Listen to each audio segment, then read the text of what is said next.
89. Le cygne. À Victor Hugo. 1. Andromaque, je pense à vous.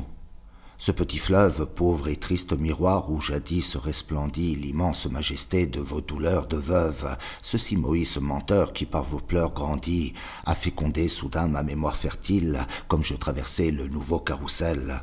Le vieux Paris n'est plus, la forme d'une ville change plus vite, hélas, que le cœur d'un mortel. Je ne vois qu'en esprit tout ce champ de baraques, ces tas de chapiteaux ébauchés de fûts, les herbes, les gros blocs verdis par l'eau des flaques, et brillants au carreau, le bric-à-brac confus. Là s'étalait jadis une ménagerie. Là je vis un matin, à l'heure où sous les cieux froids et clairs le travail s'éveille, où la voirie pousse un sombre ouragan dans l'air silencieux, un cygne qui s'était évadé de sa cage, et de ses pieds palmés frottant le pavé sec, sur le sol raboteux traînait son blanc plumage.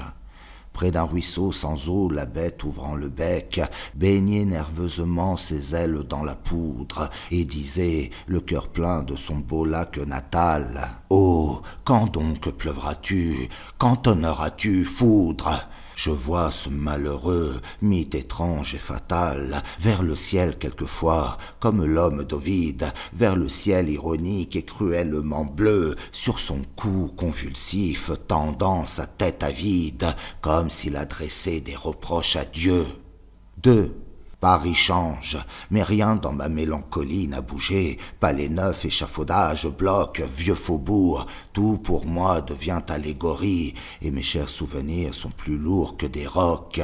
Aussi devant ce Louvre une image m'opprime, je pense à mon grand cygne avec ses gestes fous, comme les exilés ridicules et sublimes, et rongés d'un désir sans trêve, et puis à vous, Andromaque, des bras d'un grand époux tombé, vil bétail, sous la main du superbe Pyrrhus, auprès d'un tombeau vide en extase courbée, veuve d'Hector, hélas, et femme d'Hélénus. Je pense à la négresse amaigrie et phtisique, piétinant dans la boue et cherchant, l'œil hagard, les cocotiers absents de la superbe Afrique derrière la muraille immense du brouillard.